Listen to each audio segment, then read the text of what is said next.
أعوذ بالله من الشيطان الرجيم.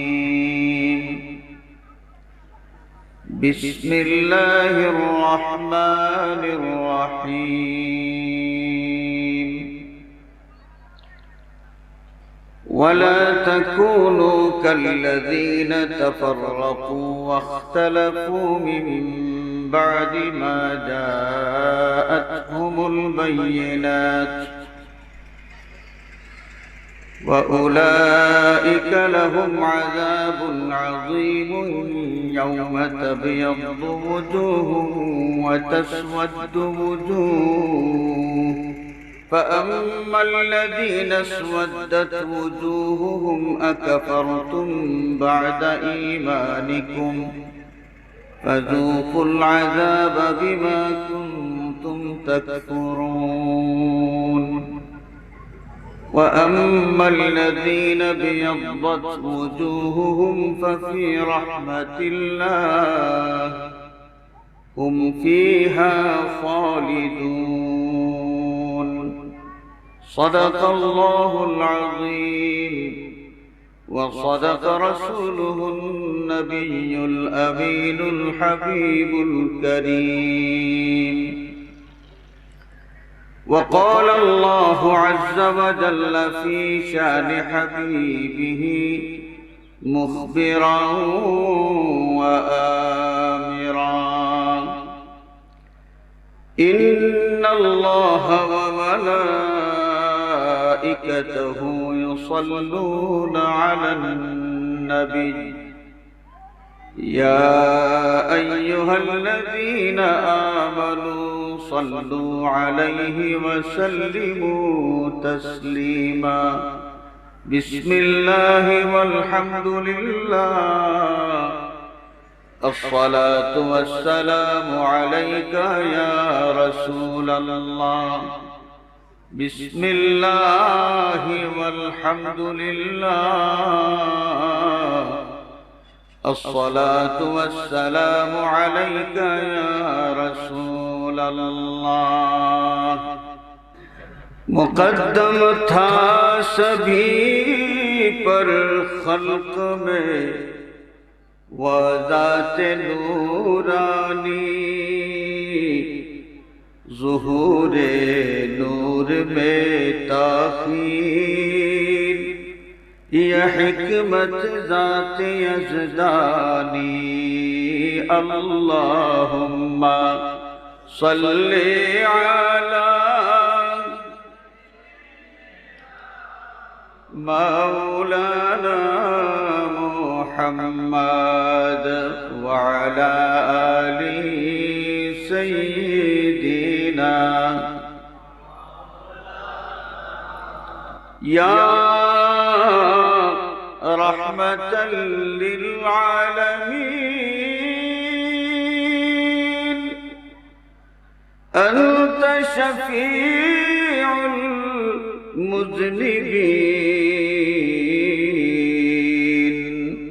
أكرم لنا يوم الحزين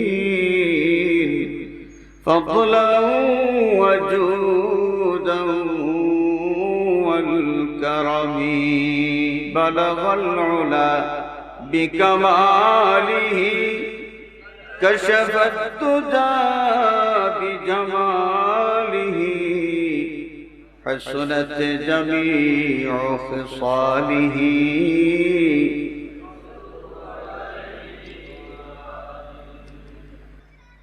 নবী পাক সাল্লাল্লাহু আলাইহি ওয়াসাল্লামের খানদানের অন্যতম এক উজ্জ্বল নক্ষত্র আমাদের আজকের এই মুবারক মাহফিলকে আলোকিত করেছেন।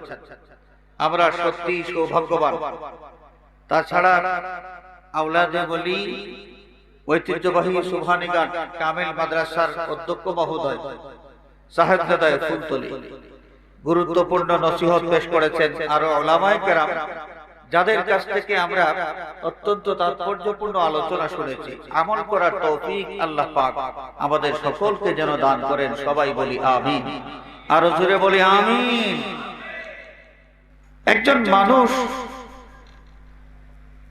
কত যে বিনয়ী হতে পারেন। যারা বেশি বিনয়ী হয়ে থাকেন, রাসূলুল্লাহ সাল্লাল্লাহু আলাইহি ওয়াসাল্লামের ভাষায় মান তাওয়াদা লিল্লাহ রাফাআহুল্লাহ, যারা আল্লাহর ওয়াস্তে বিনয়ী হতে পারেন, আল্লাহ পাক তাদের দরজা বুলন্দ করে দেন, তাদের মান মর্যাদা বৃদ্ধি করে দেন। আমি দেখেছি হুজুর হিঙ্গাজিয়া ফাজিল মাদ্রাসার প্রিন্সিপাল, তখন এটা এত বড় একটা প্রতিষ্ঠানের প্রিন্সিপাল, আমি তার তুলনায় বয়সে সব দিক থেকে অনেক অনেক জুনিয়র। আমার সাথে এমন সৌহার্দ্যপূর্ণ ব্যবহার করতেন, আমি মনে করতাম যে আমার কোনো বন্ধু বান্ধব, আমার কোনো সহপাঠীর সাথে আমি কথাবার্তা বলতেছি। এই সুযোগ আমাকে তিনি দিয়েছেন, এত মহব্বত করেছেন, এত আদর করেছেন। হাজিরিনে কেরাম, একজন ইমানদার তার ইমানি যে দায়িত্ব, ইমানি দায়িত্বের মধ্যে একটা দায়িত্ব হলো রাসূলুল্লাহ সাল্লাল্লাহু আলাইহি ওয়াসাল্লাম বড় কঠোর ভাষায় উম্মতকে জানিয়ে দিয়েছেন, মান লাম ইয়ারহাম সাগীরানা ওয়া লাম ইউওয়াক্কির কাবীরানা ফালাইসা মিন্না। যারা যেই বড়রা ছোটদেরকে স্নেহ করবে না এবং যে ছোটরা বড়দেরকে সম্মান করবে না, এরা সত্যিকার অর্থে আমাদের ইমানদারের দলভুক্ত নয়। কত কঠিন কথা। হাজিরিনে কেরাম, এই হাদিস শরীফের মাপকাঠির দৃষ্টিকোণ থেকে হুজুরকে আমি দেখেছি, আপনারা নিশ্চয় দেখেছেন। আমার দেখার কথা আমি বলতেছি।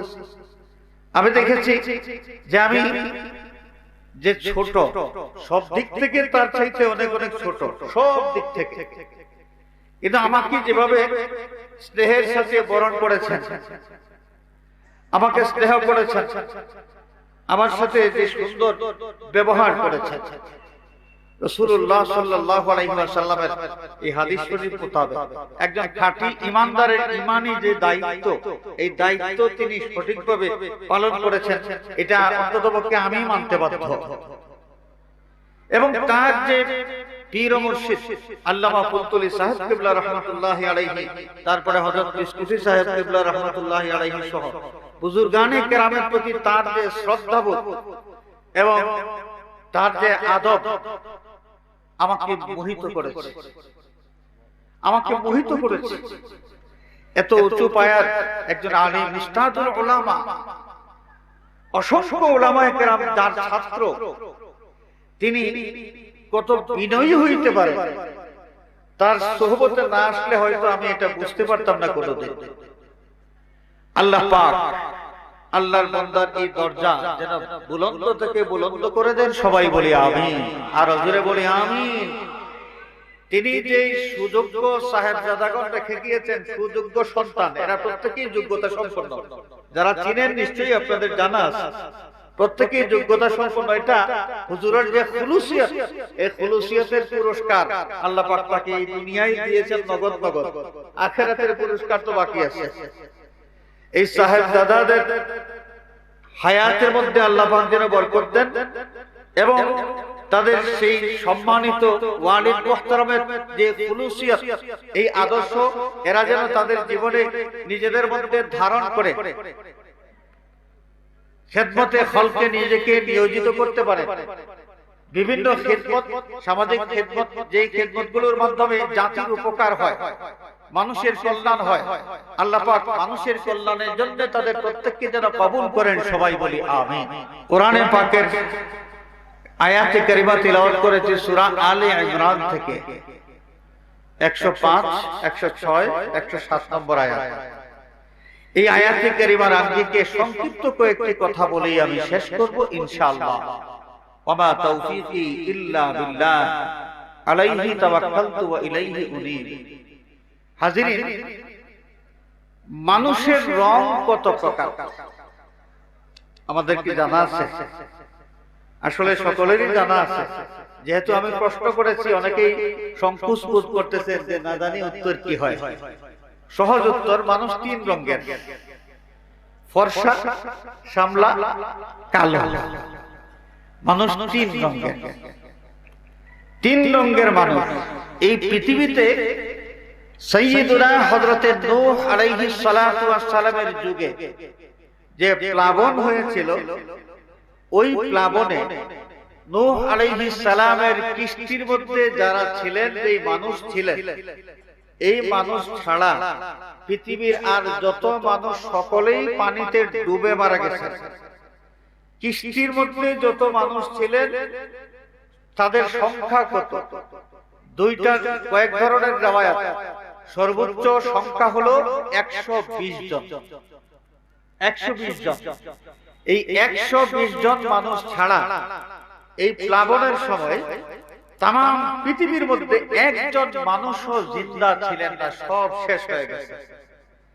এই কিস্তির মধ্যে 120 জন যারা ছিলেন এরা সবাই সাইয়্যিদুনা নূহ আলাইহিস সালামের বংশধর ছিলেন। নূহ আলাইহিস সালামের সাহেবজাদা ছিলেন 4 জন। এদের মধ্যে একজন ওই প্লাবনে ডুবে মারা গেছেন, তিনি কিস্তিতে ওঠেন নাই। বাকি ছিলেন 3 জন, হাম, সাম, ইয়াফিস। এই তিন জনের সন্তান ছিলেন এরা। নূহ আলাইহিস সালামের সন্তান এই 3 জন এবং এই 3 জনের সন্তান ছিলেন বাকিরা। সুতরাং এই 3 জন থেকে পৃথিবীতে পরবর্তীতে মানব বংশের বিস্তৃতি ঘটে।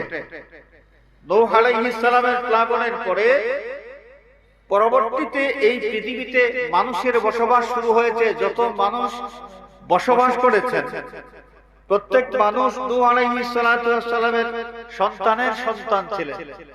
এই যে 3 জন সাহেবজাদা হাম, সাম, ইয়াফিস, তাদের 3 জনের রং ছিল 3 ধরনের। একজন ছিলেন উজ্জ্বল ফর্সা, একজন ছিলেন শ্যামলা, একজন ছিলেন কালো। সুতরাং তাদের 3 জনের বংশধর 3 রঙে সারা পৃথিবীতে বিস্তৃত। এদের মধ্যে এশিয়া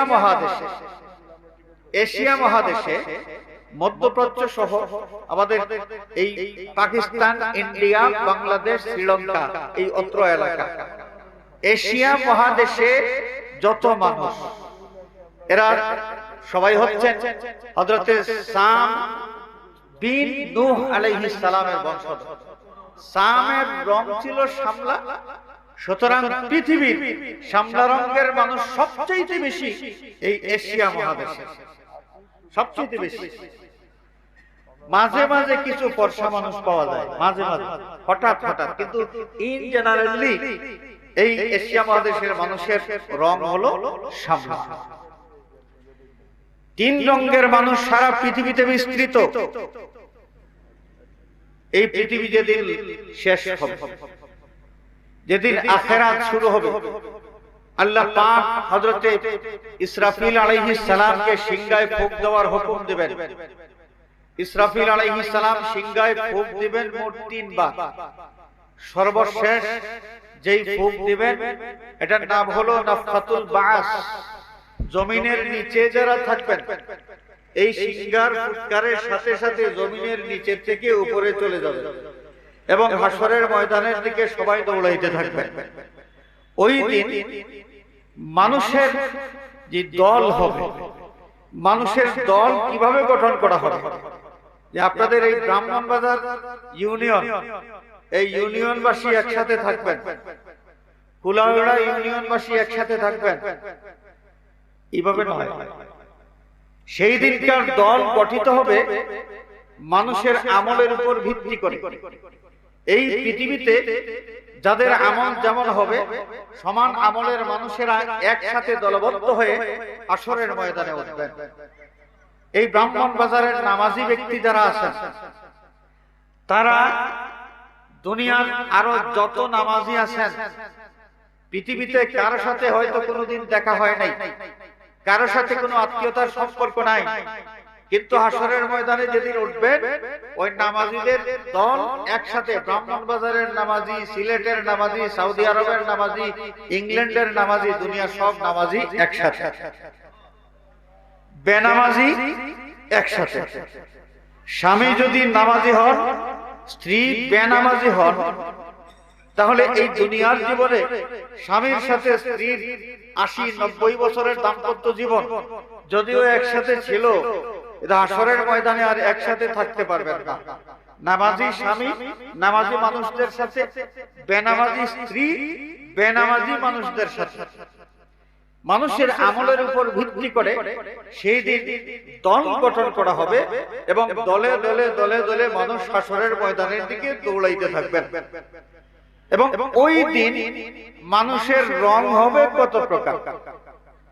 এই দুনিয়ার জীবনে মানুষের রং মৌলিকভাবে তিনটা: ফর্সা, শ্যামলা, কালো।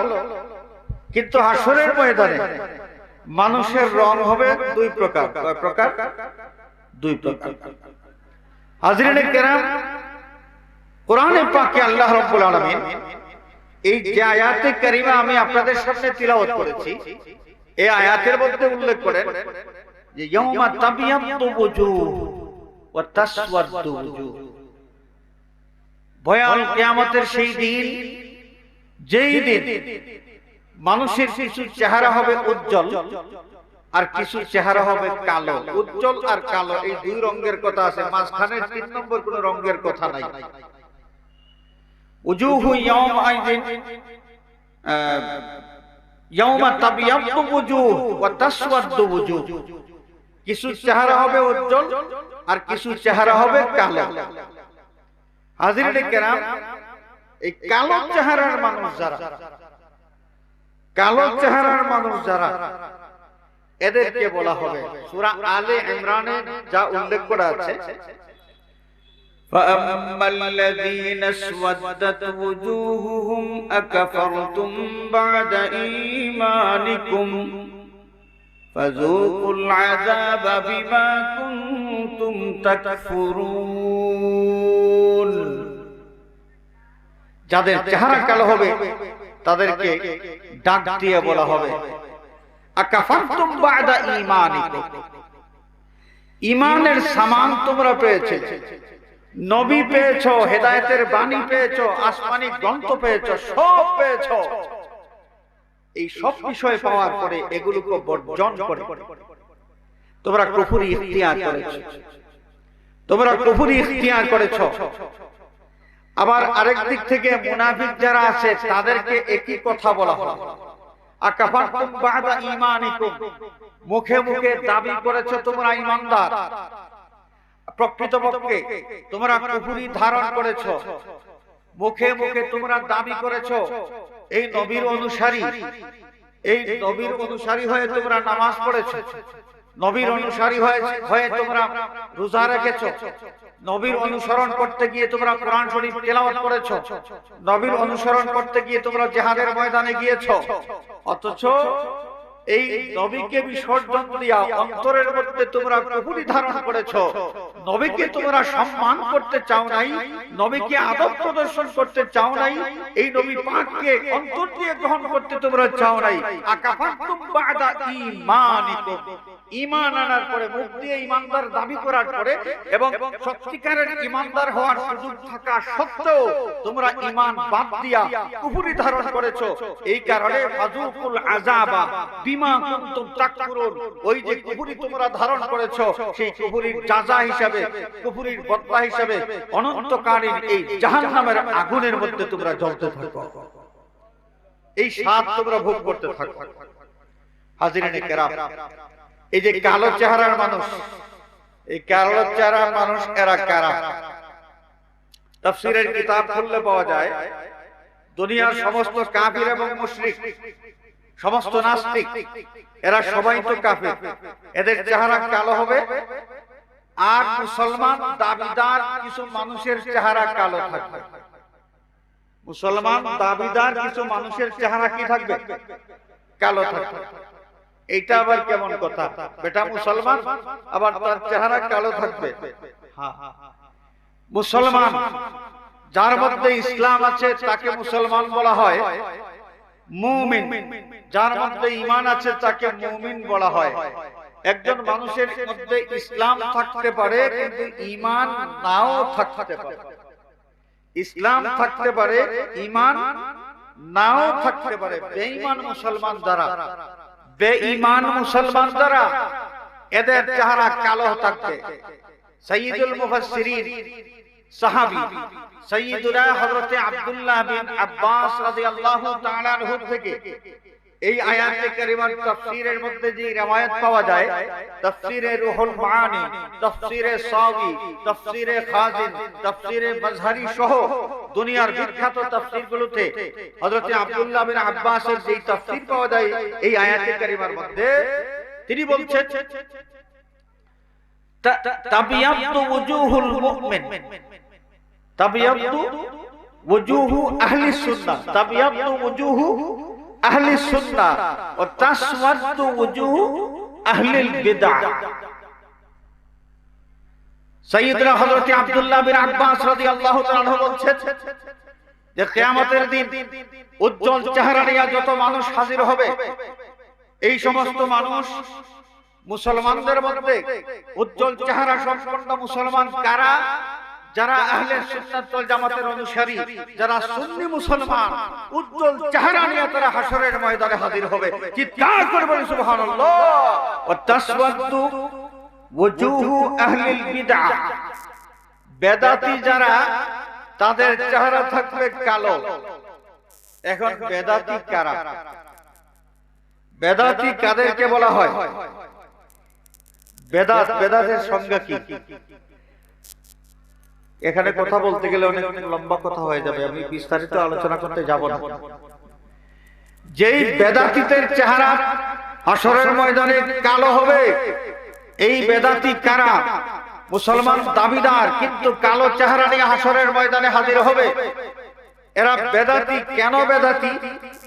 যে কোরআন শরীফ, হাদিস শরীফের মাধ্যমে যে বিষয়গুলো প্রমাণিত, সত্য বলে প্রমাণিত, হক বলে প্রমাণিত এবং প্রতিষ্ঠিত, এই বিষয়গুলোর সাথে ইখতিলাফ করে যারা মন গড়া পথ এবং মত তৈরি করবে, এরাই হচ্ছে বেদাতি।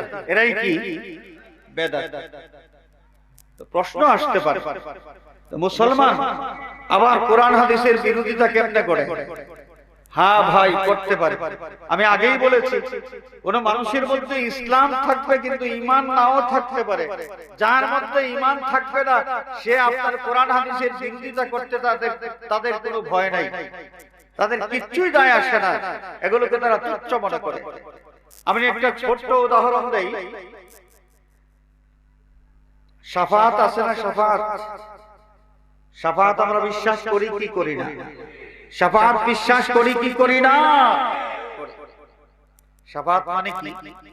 ঈমানদার যারা, যদি তিনি পাপী হয়ে যান, তাহলে যে কোনো ঈমানদারের জন্য হাসরের ময়দানে আল্লাহর কাছ থেকে অনুমতি প্রাপ্ত কোন ব্যক্তি সুপারিশ করবেন ওই গুনাহগার ঈমানদারের নাজাতের জন্য। এই সুপারিশ, এটাকেই বলা হয় কি? শাফাআত। এই শাফাআত সত্য, কোরআন শরীফের আয়াত দ্বারা এটা প্রমাণিত। আয়াতুল কুরসি আমাদের জানা আছে কি নাই? একটা কথা আমি বলি, আমাদের সাধারণ মানুষ অনেক সময় বিভিন্ন বিষয়কে আসল জিনিস আমরা জানি এবং বুঝি, কিন্তু ভিন্ন নামে কে নামান্বিত করি। যেমন যে আয়াতুল কুরসিকে অনেকেই বলেন আল্লাহু সূরা, আসলে এটা সূরা না, আল্লাহু সূরা না, এটা আয়াতুল কুরসি, কিছু আয়াতের সমন্বয়, কিছু আয়াতের সমষ্টি। এটা আয়াতুল কুরসি কোনো সূরার নাম নয়। তো যাই হোক, এই আয়াতুল কুরসির মধ্যে এসেছে মান যাল্লাযী ইয়াশফাউ ইনদাহু ইল্লা বিইذনিহি, কে আছে ওই দিন, অর্থাৎ কিয়ামতের দিন, আল্লাহর অনুমতি ছাড়া আল্লাহর দরবারে শাফাআত করবে, সুপারিশ করবে। এর অর্থ কি? এর অর্থ হলো যে শাফাআতের জন্য আল্লাহ পাক যাদেরকে অনুমতি দেবেন তারাই শাফাআত করতে পারবেন। যাদের জন্য শাফাআতের অনুমতি থাকবে না, এরা আল্লাহর দরবারে শাফাআত করতে পারবেন না। তাহলে শাফাআত করতে একটা বিষয় আছে, তো আল্লাহ পাক যদি অনুমতি দেন তাহলে শাফাআত আছে। শাফাআতের অনুমতি প্রাপ্ত মানুষ আছেন কিনা হাদিস শরীফ থেকে ভুরি ভুরি প্রমাণ পাওয়া যায়। মুমিন মুসলমানের নাবালিগ বাচ্চা যারা আছে, ছোট্ট নাবালিক বাচ্চা যখন মারা যায়, আল্লাহর নবী ইরশাদ করেছেন হাশরের ময়দানে ওই মাসুম বাচ্চাকে যখন জান্নাতের দিকে দেওয়া হবে, ওই মাসুম বাচ্চাটা সেদিন আল্লাহর দরবারে জানতে চাইবে, ওগো আল্লাহ আমার মা বাবা কোথায়?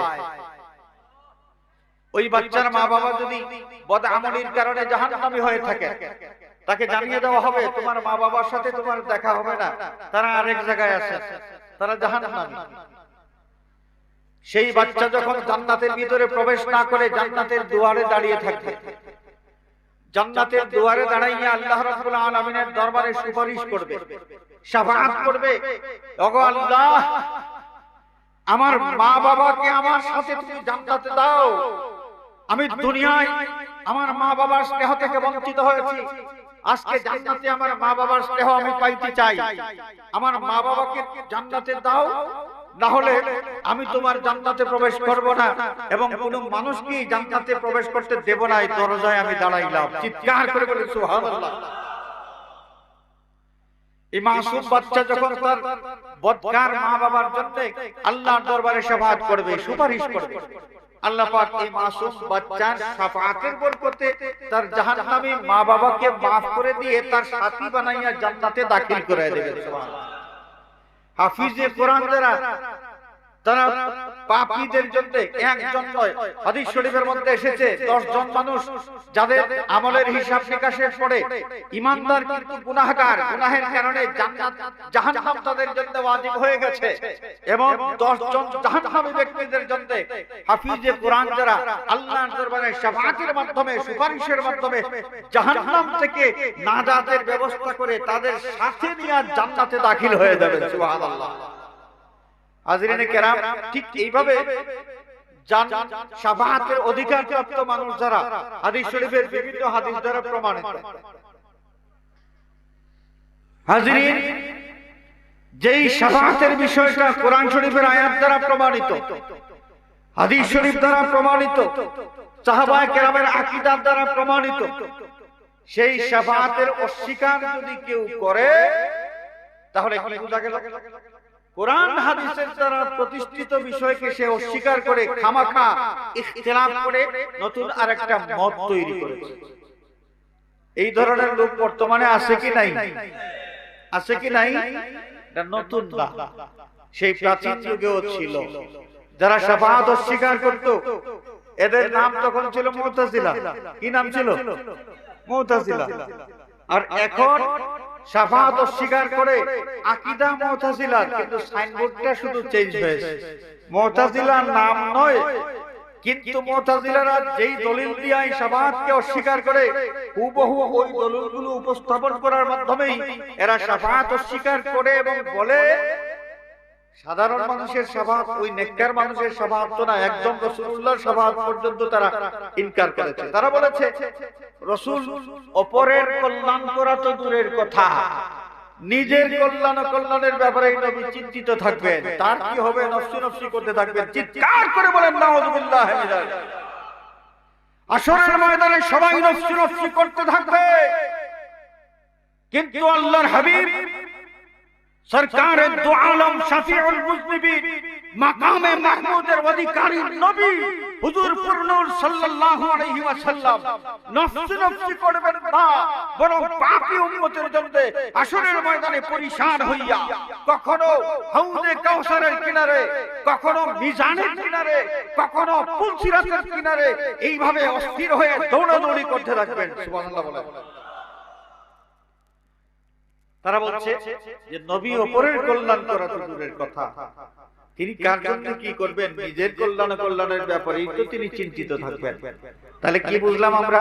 বর্তমান যুগে এই বক্তব্যগুলো যারা দিচ্ছে এরা কোরআন হাদিস দ্বারা প্রতিষ্ঠিত একটা বিষয়কে অস্বীকার করার মাধ্যমে নতুন আরেকটা পথ তারা তৈরি করেছে, ইখতিলাফ করেছে কোরআন হাদিস দ্বারা প্রতিষ্ঠিত বিষয়ের সাথে, এবং ইখতিলাফ করে তারা নতুন পথ তৈরি করেছে। আজকে ইসালে সব মাহফিল না, এটা ইসালে সব মাহফিল তো, এই ইসালে সওয়াব মাহফিলকে অস্বীকার করা হচ্ছে। বলা হচ্ছে যে কারো আমলের সওয়াব অন্য কারো কোনো উপকারে আসবে না, কেউ কাউকে সওয়াব দান করলে যাকে দান করা হলো তার কোনো লাভ হবে না, নাউযুবিল্লাহ বলেন। অথচ ইসালে সওয়াবের এই বিষয়টা কোরআন শরীফ দ্বারা প্রমাণিত, হাদিস শরীফ থেকে প্রমাণিত। কারণ কোন দান করার নেকি যাকে দান করা হলো তার কোনো উপকারে আসবে কি আসবে না, দুনিয়ার কোনো মুফতির কাছ থেকে ফতোয়া জানার দরকার নেই, মতিউর রহমান মাদানী সাহেবের কাছ থেকে ফতোয়া জানার দরকার নাই, জাকির নায়েকের কাছ থেকে ফতোয়া জানার দরকার নাই, দুনিয়ার কোনো ওয়াহাবি সালাফি মওদুদির কাছ থেকে ফতোয়া জেনে নেওয়ার দরকার নাই। এই ফতোয়া দিয়ে গেছেন আজ থেকে প্রায় 1450 বছর আগে দু জাহানের বাদশা শারে আলাইহিস সালাম আহমদ মুস্তাফা মুহাম্মদ মুস্তাফা সাল্লাল্লাহু আলাইহি ওয়াসাল্লাম।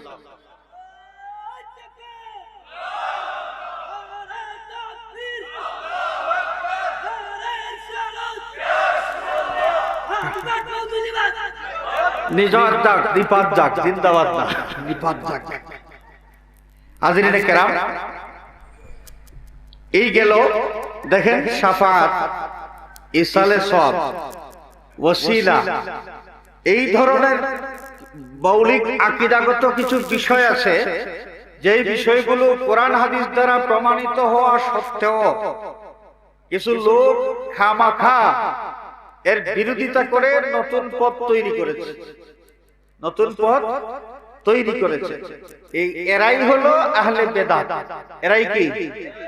আহলে বেদাত। শরীয়তের দৃষ্টিতে বেদাতে সাইয়্যা যেটা আছে, এরাই হচ্ছে বেদাতে সাইয়্যার অনুসারী এবং বেদাতে সাইয়্যার প্রতিষ্ঠাতা, বেদাতে সাইয়্যার কর্মী।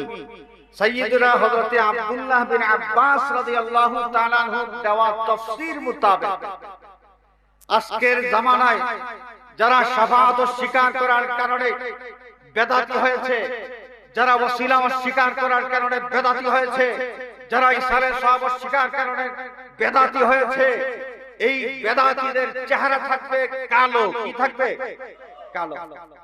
এদেরকে বলা হবে ফাযুকুল আযাব বিমা কুনতুম তাকফুরুন।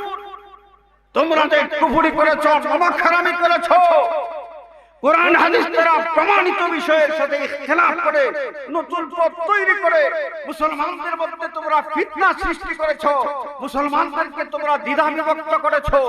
আজকে তোমাদের সেই অপকর্মের বদলা এই জাহান্নামের মর্মন্তুদ শাস্তি তোমরা ভোগ করতে থাকো। আমাদের কি কালো চেহারা নিয়ে হাশরের ময়দানে ওঠার কারো শখ আছে?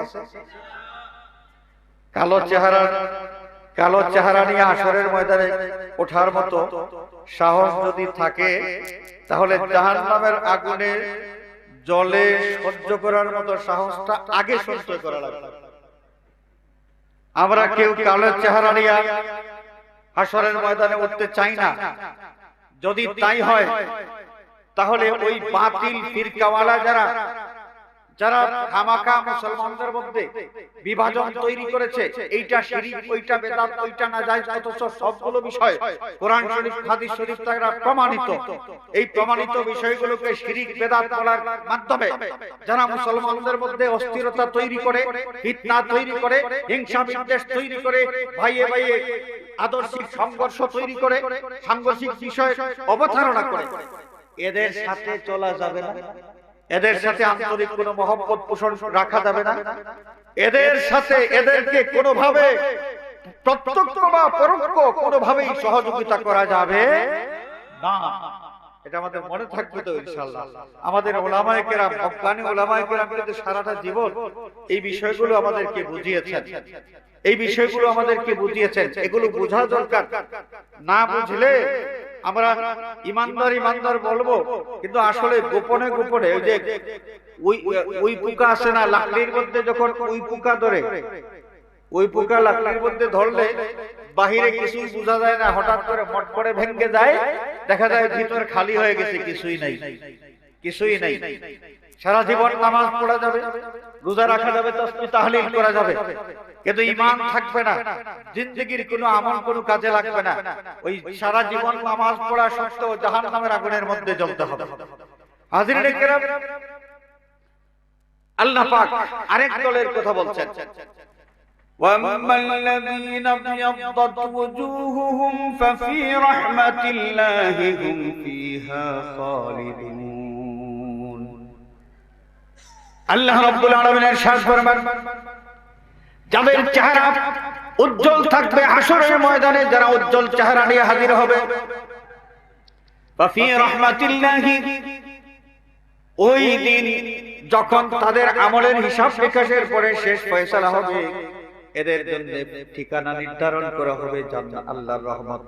কি ফাফি রাহমাতিল্লাহ, আল্লাহর রহমতে তারা থাকবে। জান্নাতের কথা বলা হয় নাই, কিন্তু তারা জান্নাতে থাকবে এই কথা বলা হয় নাই, বলা হয়েছে কি ফাফি রাহমাতিল্লাহ, আল্লাহর রহমতের মধ্যে তারা থাকবে। তাফসীরের কিতাবের মধ্যে লেখে যে আয় ফিল জান্নাতে, এরা বেহেশতে যাবে, হুম ফিহা খালিদুন, এরা সার্বক্ষণিকভাবে ওই বেহেশতে অবস্থান করতে থাকবে। চিৎকার করে বলি সুবহানাল্লাহ। আচ্ছা, আরেকটা কথা, জান্নাতে যারা যাবেন এরা ওইখানে অবস্থান করবেন, সব সময় অবস্থান করবেন। আল্লাহ পাক এই বিষয়টাকে আবার আলাদা করে উল্লেখ করেছেন, আলাদা করে উল্লেখ করেছেন। তার কারণ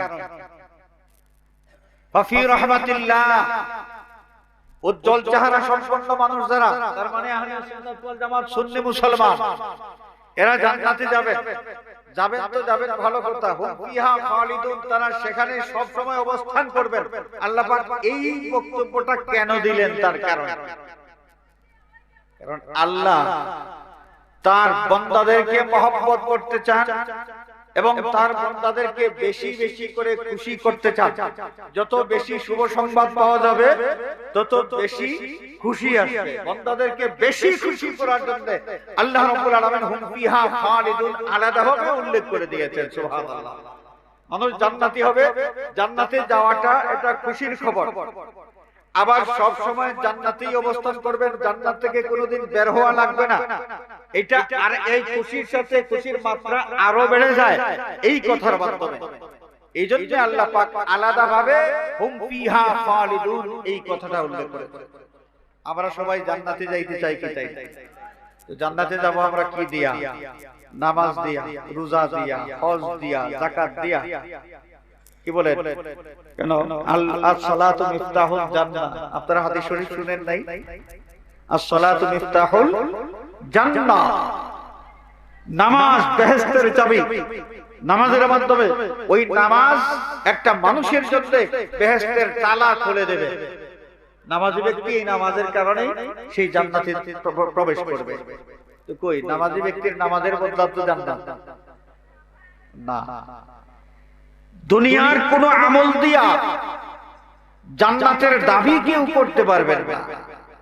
আপনার নামাজ তখনই জান্নাতের চাবি হবে যখন আল্লাহ পাক দয়া করে আপনার নামাজ কবুল করবেন।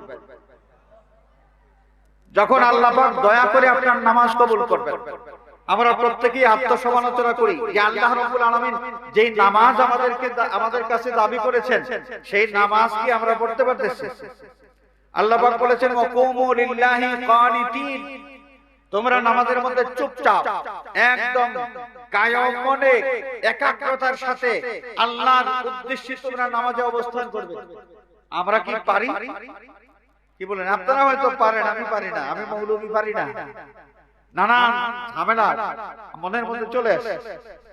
তো এই নামাজ দিয়া আমি কেমনে দাবি করব যে আমার এই নামাজ বেহেশতের তালা খোলার চাবি হয়ে যাবে? আমাদের প্রত্যেকটা আমল যদি আমরা করতে পারি তাহলে নিশ্চিতভাবে এই দাবিটা করতে পারবো না যে আমার এই আমলটা অবশ্যই কবুল হয়ে গেছে এবং এর বিনিময়ে আমি জান্নাত পাওয়ার অধিকারী হয়ে গেছি। এটা আমরা দাবি করতে পারবো না। আমাদের কি থাকবে? আমরা আশা করব, যে আশা করব আল্লাহ পাক দয়া করে আমার এই আমল কবুল করবেন। তো হাজিরিন, আলহামদুলিল্লাহ মৌলভীবাজার কামিল মাদ্রাসার প্রিন্সিপাল হুজুর তাশরীফ নিয়ে এসেছেন। হুজুরের বয়ান আমরা শুনবো। আমি আলোচনা দীর্ঘায়িত করব না, এখনই শেষ করব। ফাফি রাহমাতিল্লাহ, যারা উজ্জ্বল চেহারা সম্পন্ন এদের ঠিকানা হবে আল্লাহর রহমতে, তার মানে জান্নাতে। আল্লাহ পাক দয়া করে তাদের জন্য জান্নাত বরাদ্দ করবেন।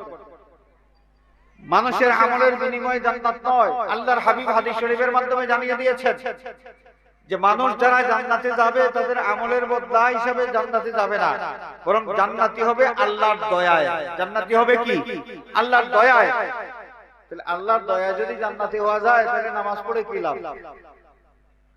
একটা কথা আছে না, আল্লাহর দয়ায় যদি জান্নাতে যাইতে হয়, আমল যদি জান্নাতে আমাকে পৌঁছাইতে না পারে, তাহলে কেন কষ্ট করে নামাজ পড়বো, কেন কষ্ট করে হজ করব, কেন কষ্ট করে তিলাওয়াত করব আর তাসবিহ করব? সব বাদ দেই না, এগুলো বাদ দেওয়া যাবে না। কারণ আল্লাহর রহমত পাওয়ার ওসিলা হলো আপনার নামাজ, আল্লাহর রহমত পাওয়ার ওসিলা হলো আপনার রোজা, আল্লাহর রহমত পাওয়ার ওসিলা হলো আপনার তেলাওয়াত, আল্লাহর রহমত পাওয়ার ওসিলা হলো আপনার তাসবিহ তাহলিল। সুতরাং আল্লাহর রহমত পাইতে হলে রহমত পাওয়ার এই ওসিলাগুলো বাদ দেওয়া যাবে। হুম ফিহা খালিদুন, জান্নাতীরা চিরস্থায়ীভাবে জান্নাতে অবস্থান করবে। ওইখানে গেলে যাওয়ার পরে কি মজার জীবন, কি মজার জীবন। আলাল আরাইকি ইয়ানজুরুন ওয়া আলাল আরাইকি মুত্তাকিউন লাহুম ফিহা ফাকিহাতুন ওয়া লাহুম মা ইয়াদউন সালামুন কাওলাম মির রাব্বির রহিম। তারা জান্নাতের মধ্যে খাটে থাকবে, খাটিয়ায়। ওই যে পালং, পালং আছে না, পালং, ওটা দুনিয়ার সেগুন কাঠের পালং না, জান্নাতের কাঠের পালং। জান্নাতি পালঙ্কের মধ্যে জান্নাতি স্বামী স্ত্রী থাকবে। কিভাবে থাকবে? হেলান দিয়া। কিসের সাথে হেলান দিবে? মানুষ যে হেলান দিয়া ওই পালঙ্কের মধ্যে অবস্থান করবে হাসি মুখে। কিসের সাথে কিসের হেলান দেওয়া? তাফসীরের কিতাবের মধ্যে এসেছে এবং আমাদের উস্তাদ মহোদয় শাইখুল হাদিস মরহুম ওয়াজিউল্লাহ রাহমাতুল্লাহ আলাইহি তিনি এই আয়াতের তাফসীর করতে গিয়ে আমাদের বুঝাইছিলেন। সংক্ষিপ্তভাবে বলেছিলেন যে বাবারা, জান্নাতি ব্যক্তিরা যে ঠেস দিয়া জান্নাতের পালঙ্কে থাকবে, ঠেসটা দিবে কিসের সাথে? জান্নাতের ওই পালঙ্কের রেলিংয়ের সাথে না কিসের সাথে? তিনি বুঝাই দিয়ে দিলেন যে স্বামী এবং স্ত্রী একে অপরকে জড়াজড়ি করে একজনের সাথে আরেকজনের গায়ের হেলান থাকবে। সুবহানাল্লাহ, সুবহানাল্লাহ। হুম ফিহা লাহুম ফিহা ফাকিহাতুন ওয়া লাহুম মা ইয়াদউন সালামুন কাওলাম মির রাব্বির রহিম। হাজিরিনে কেরাম, আলোচনা দীর্ঘায়িত করলাম না। আজকে আমাদের বিশ্বাস মতো এমন একজন মানুষের ইসালে সওয়াবের মাহফিলে আমরা হাজির হয়েছি, যিনি হাসরের ময়দানে উজ্জ্বল চেহারা নিয়ে হাজির হবেন। আমরা তার দরজা বুলন্দি কামনা করি। যেই সুন্দর আদর্শ সারাটা জীবন তিনি লালন করেছেন, যেই সুন্দর অনুপম চরিত্রের অধিকারী তিনি ছিলেন, আমরা সকলেই সেই অনুপম আদর্শের অনুসরণ করে আমরাও যেন সোনার মানুষ হওয়ার চেষ্টা করি। জান্নাতি উজ্জ্বল চেহারাওয়ালা মানুষ হিসেবে নিজেদেরকে দুনিয়ার জীবনে আমরা গঠন করতে পারি। আল্লাহ পাক এই তৌফিক আমাদের সকলকে যেন দান করেন। সবাই বলি আমিন। ওয়া আখিরু দাওয়ানা আনিল হামদুলিল্লাহি রাব্বিল আলামিন।